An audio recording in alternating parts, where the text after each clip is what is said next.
Welcome, everyone, to the Mastering Passive Income Summit. I am Solana Brown, and today I am thrilled to talk to Ray Woods. Ray is a seasoned engineer, a real estate investor, and a financial educator from South Mississippi. He has built properties, Airbnb investments, and international real estate projects, including a 186 unit apartment complex in Phoenix.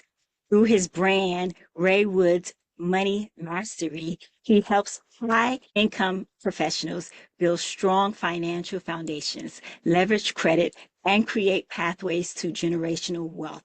So, Ray, I want to welcome you to the Mastering Passive Income Summit. Well, Solana, I appreciate you having me. Good evening. Thank you for having me on the podcast. Ray, let's start at the beginning. Mhm. A lot of people hear passive income and think it's too good to be true. So, what is your definition, and what's your first step that someone should take if they want to create it? Passive income is, in a sense, not a scam, which most people are going to think that it is some type of scam because everybody's selling, let's make passive income, right? But think about it like this. If you got to pay taxes out of your money, is the government doing anything to get that money? No. That right there is, in a sense, is passive income, right? And so, in order to get to that step at somebody that's not the IRS, you want to make sure that you at least have your active income good. So, that's your W-2 job, whatever you're doing as a career to make sure that your finances in the household is sound before you start building something that is going to generate the passive income. Because if you're trying to generate passive income and you don't have anything taking care of the bills, it's going to be a long road to try to get to that passive income, unless you was born into wealth, which most of us aren't. Correct. That makes perfect sense. I know you do international investments, and that in itself can be intimidating for a lot of people. What's the first step people should know about before putting money into global real estate?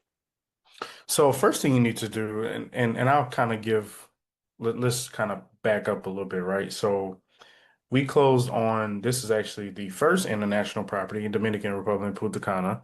And being from South Mississippi, going to Florida was a spectacular thing, which was only 2 hours away. But driving in Atlanta is 2 hours because of traffic. So you can kind of see the closed mindset at the time. So I would have Sure. never guessed to buy a property overseas. And so the biggest thing that people need to get away from is that places are a plane ride away, right? Sure. So understand that things are reachable as far as your physical sense. And then when it comes to monetary, it's also reachable again, long as you have your financial foundations in place in the household, right? And whenever it comes to looking at something overseas, you want to really pinpoint on something that has a lot of people coming in and out of the country. And you have to understand that having Airbnb in a place like DR versus a place in states, especially in this political climate, you have so many different travel regulations that may hinder people coming to the United States, but it may not affect other countries going to Dominican Republic. So you have a lot more people that will come and book in a place like Punta Cana versus people coming from Europe, China, Russia, whatever, to come to the United States to book. You're kind of really only tied to people that's domestic in the United States. So you want to look at things like that. You want to look at things like the entertainment, how close is it to the beach, different seasonal aspects when it comes to buying these properties, and using tools like AirDNA to basically analyze the market. And there's some other things within there, but you can kind of see what's renting out and what the occupancy rate is in places like that. So the data is going to tell you what you need to know. Okay. What got you into going international in the first place? I mean, a lot of people are into doing real estate locally, going from single family to multi-families. You're international now. What was that step for you? What was that transition? First thing, at least at the time, traveling overseas is actually cheaper than going in the States. Mm, On top of the customer service in certain places. The first okay. place I traveled out of the States was Mexico.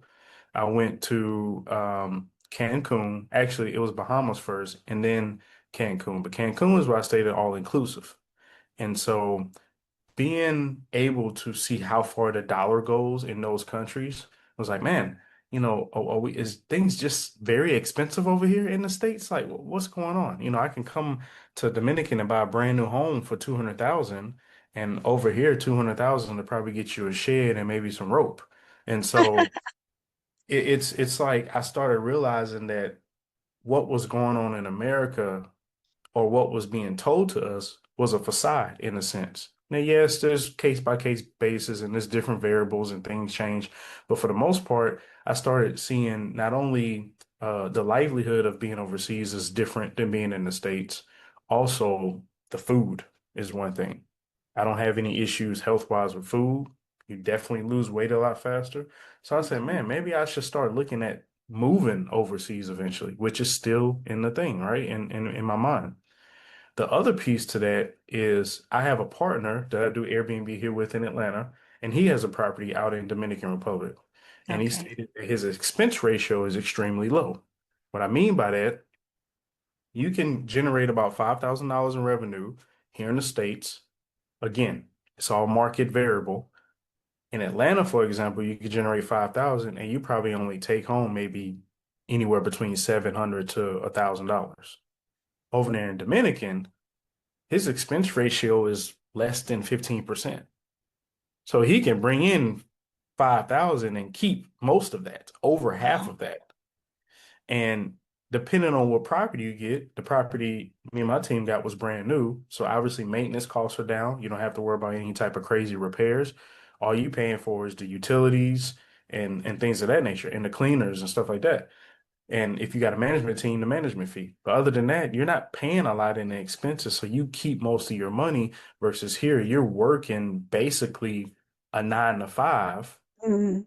to get a lot of revenue. And it's in a sense not worth your time. And if that's the case, you might as well just keep working active and not even try to build a passive income at that point. Wow, that's a big difference. Wow. It's it's crazy. He told me that. He said, "Yeah, I'm bringing in about this." I said, "How much you?" I said, "How much you pocketed?" He was like, "Yeah, I'm probably keeping like 4,000." Excuse me, say what?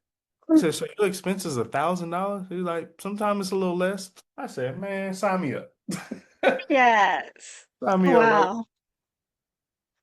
Wow. That's really important as far as partnerships as well. Can you talk to us about the importance of partnerships when it comes to investing internationally? Yeah. So, and it's not even just international, with all things, right? Hmm.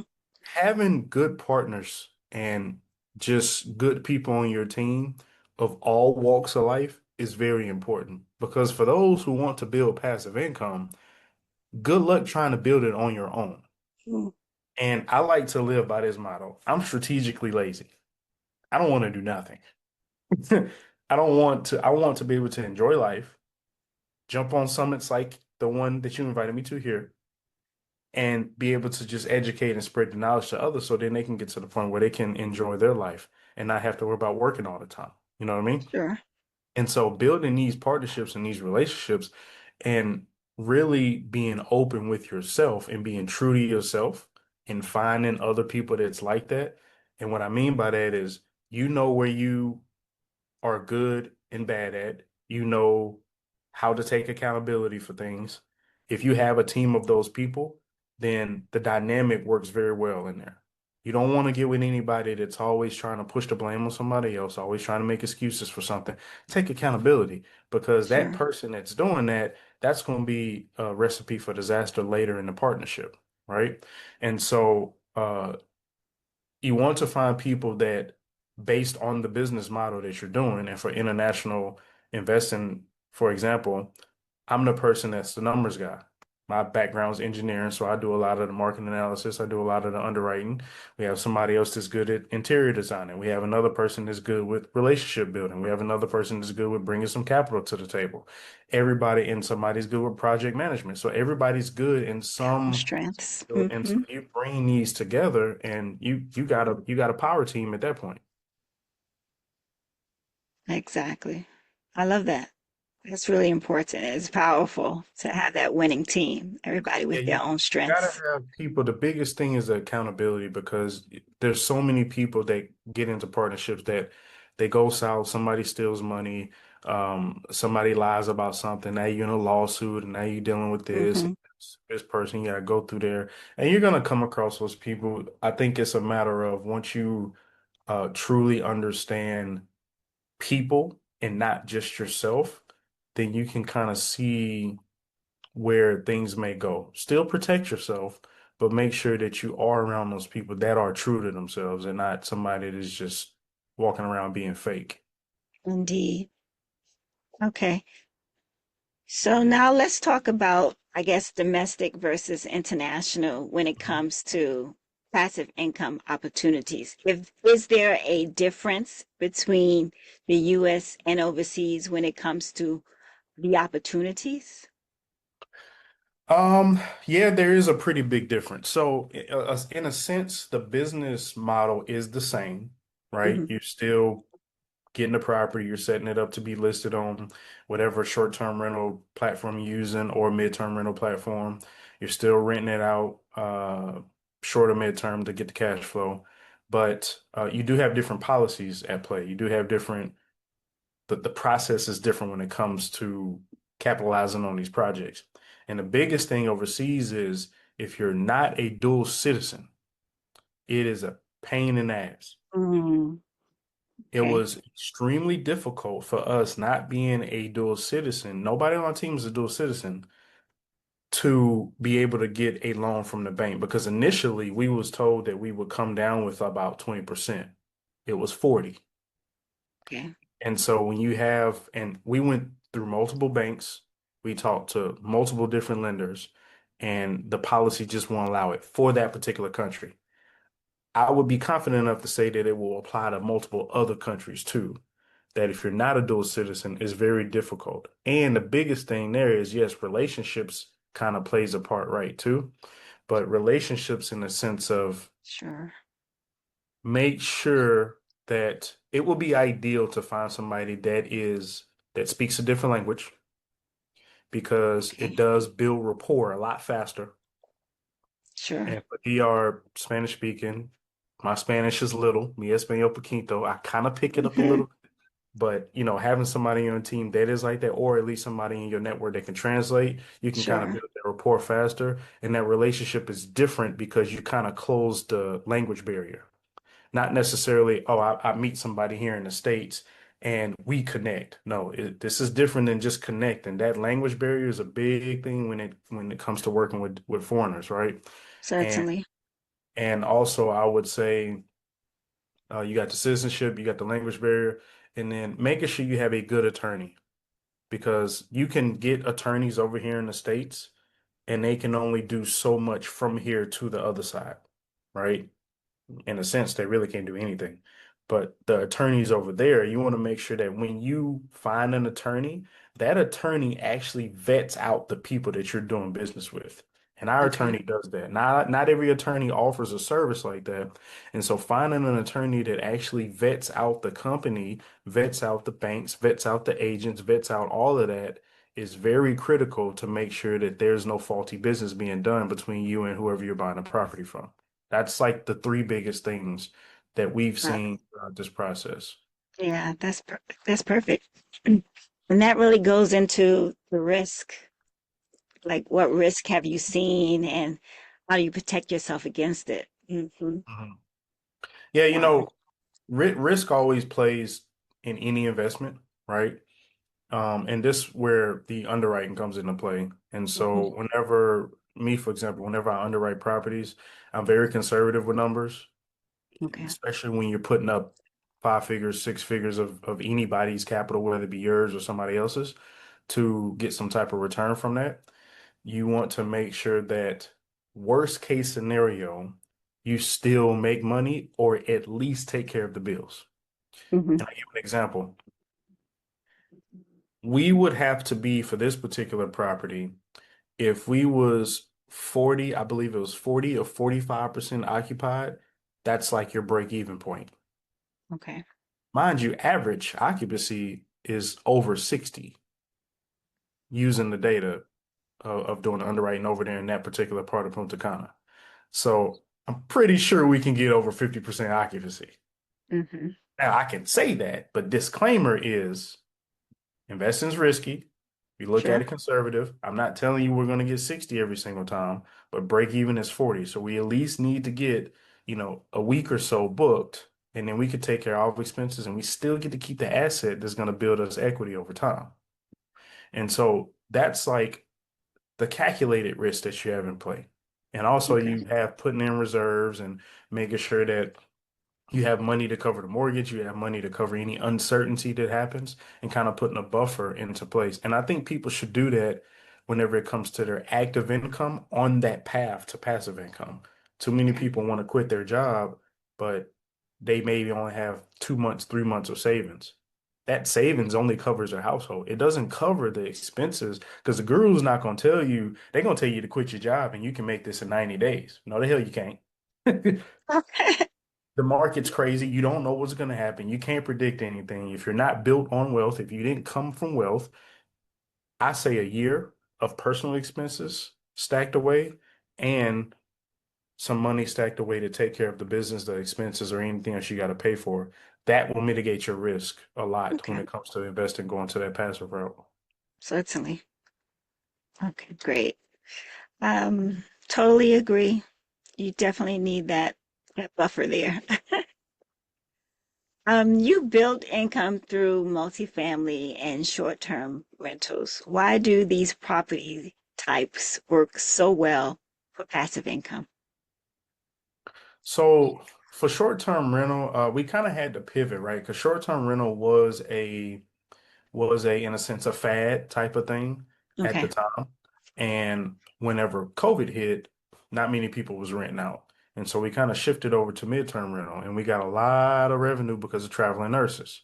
Okay. Traveling nurses, which I Yeah. feel I should have just stopped passive income and just went straight to active because traveling nurses was making 6, 7, 8,000 a week. Hmm.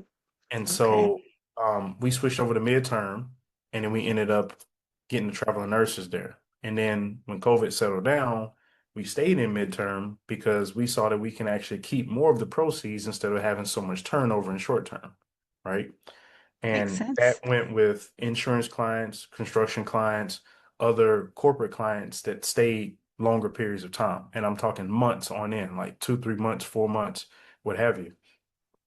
If you do short-term rental, then they have the thing called pad split now, where it's basically student housing, and you can get a lot of revenue that way. You can basically quadruple or 5x your income, but it's a lot of turnover and a lot of headache you Sure. got to deal with, right? I deal with a lot.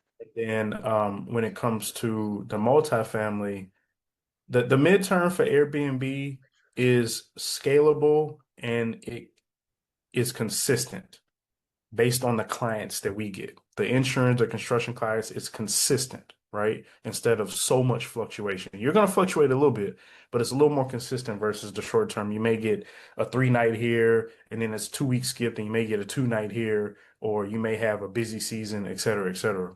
For multifamily, you can scale a lot faster too, Okay. right? So, we look for anything between 10 doors and 70 units for an apartment complex. And then we jump to about 110 on up to 200. Because when you get to that 110 to 200 range, that's enough revenue to pay for management. So you don't have to do Hmm. anything. If we're dealing with anything from 10 to 70, then obviously we have to put some work into it. But you can find a smaller team and pay them a lesser fee so they can do the asset management or the property management on the side for you until you start building to that point. But with multifamily, because the value is a lot easier to put in because you're dealing with multiple units versus just one single house. You go into a house, you renovate it, you're tied to the comps. Well, I renovate these units, I bring in more rental income, my NOI goes up. Now my value can potentially 10x. You see what Hmm. I mean? Depending on what area you're in. And so that opens the door for me to go get a 200 unit very fast. Oh, yes. Oh, yes. Love it. Okay, so once someone has a few income generating properties, how can they scale without taking on too much extra work. Build your systems Right. out. You got to Hmm. build your systems out. Don't like if you one of the biggest mistakes I made early on in multifamily is we tried to like do everything at once, right? And we kind of steered away from getting a property first. And depending on how much money you have to build a system at the start, either you start to build your system first, and this is personal preference. Either you start to build your system first, or you close that deal, get the money, and then build the system, right? Okay. Depends on how much money you have tied up at the beginning. If you have a lot of capital up front, I would suggest building a platform. If you don't, then get your deal and start building your system. Build out your CRM. Get your email stuff set up so you can house all the information, your deal flow. Make sure you got, people on your team that can do the underwrite. Make sure stuff is streamlined. Create operating procedures so you can start building these foundational blocks so you can pass it along. Hmm. Because unless you're going to buy a franchise that already has the systems in place, you're not going to have anything. So being able to scaling takes systems. And if you're not building out systems, it's going to be very hard to scale. And you're going to be kind of thinking in the S quadrant of Robert Kiyosaki's Foursquare, thinking a small business. And the big Sure. businesses, they have multiple employees. But one thing to understand is when he made that Foursquare, that big business was when AI and technology was not out there. Now you have AI that can do 20 different jobs. So if Oh, you yeah. build 20 different AI bots, you do the math, you can have in a sense, a big business employee count just from AI. And so making sure you build those systems and making sure that streamline is good is how you're going to be able to scale up in any business you do, whether it be real estate, coaching, whatever. Totally agree. Great advice. Okay, so someone who wants to get started in investing in multifamily, investing in international properties, Mhm. what actions should they start now? What's one thing that they can start doing, I guess, this month to start building that passive income? I would say they can go up to wealthpartners.world. And me and my partner Hakeem, we're part of Wealth Partners. That's the group name. We're actually teaching and showing you how to do that, right? We got two different things. We actually do have a retreat that's coming up in December, so people can actually get a feel for how some place like Dominican Republic. And the reason we say Dominican because we know that market, right? I'm not going to tell you about Dubai because I've never been to Dubai. I don't know the Dubai market, but we know Sure. Dominican and it's closer flight wise, right? And then you have where we have our coaching where you can start showing you how we need to build the systems, who you need to go talk to, the resources that we have to help you because you're getting and coming in part of a team and not doing this on your own, right? In the meantime, before that, making sure you stack up your money because again, you have to have your household in order before you start investing. Certainly. So that's the biggest thing when it comes to making sure that before you invest, you get to that point, right? And then wealthpartners.world. Go to that website. You'll see all the details there. Wonderful. Any last minute tips that you'd like to share with everybody? Yeah, so I want people to understand this, and this is really for the corporate workers, right? And you don't see a lot of people talk about this, but don't quit your job. Don't quit it. Enhance your career based on the demand in whatever area you want to be in, and make sure that that is sound. Make sure that that's good and solidified because think about this. As much as myself at times and others are annoyed being at the 9 to 5, why would you want to quit cold turkey and start something from scratch that took the same company you left 20, 30 years to build? And they've been operating in the market for a long period of time. and they have capital, money, investors to give you a comfortable paycheck where once you clock out, you don't have to stress about nothing. You go into the entrepreneurial world, there is no clocking out. There's no such thing as clocking out. What you don't even have a clock. You don't have a clock. You live off your calendar. And so you really need to understand, are you truly ready to do something like that full time? And if you're not, stay in your job and do it part time until you understand it fully. And then you can operate that full time. Or you have a team of people, you have a good mentor, you have somebody that's actually been in the field that can really hold you by your hand and walk you through there because it's a cutthroat business. It's a cutthroat business in this country of capitalism. And if you are not built for it, if you're not built different, you're not going to last. Insurance as a self-employed person or entrepreneur is not cheap. You're paying thousands a month. Thousands just for some health insurance that you probably still got to come out of pocket for copay. So think Wow. about that. That's my last words to people who are working in the corporate. And I get it. I get it. You don't want a boss. You don't want somebody to tell you what to do. But there's two ways to get wealthy in this life. Either you're buying something to cash flow or you're selling something to cash flow. And whichever spectrum that you want to be on, you still have to report to somebody. You still have to report to your clients. You still got to report to sellers that you want to buy stuff from. You still have to get the go ahead from somebody that's not yourself in order to get where you want to go. That's my final words. That's just a one. Wow. Love it.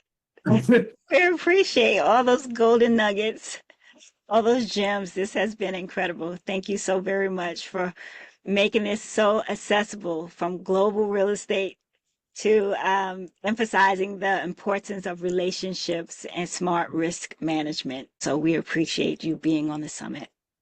you, Solana. I appreciate it. And y'all can reach me at Real Estate with Ray everywhere, Instagram, YouTube, Real Estate with Ray. Reach out for any questions. For everyone listening, remember passive income is not something that is going to happen overnight. It's about taking smart steps, leveraging relationships, and thinking globally. So, Ray, thanks once again for joining us. And thank you all. There's more speakers coming on the Mastering Passive Income Summit. Bye bye for now.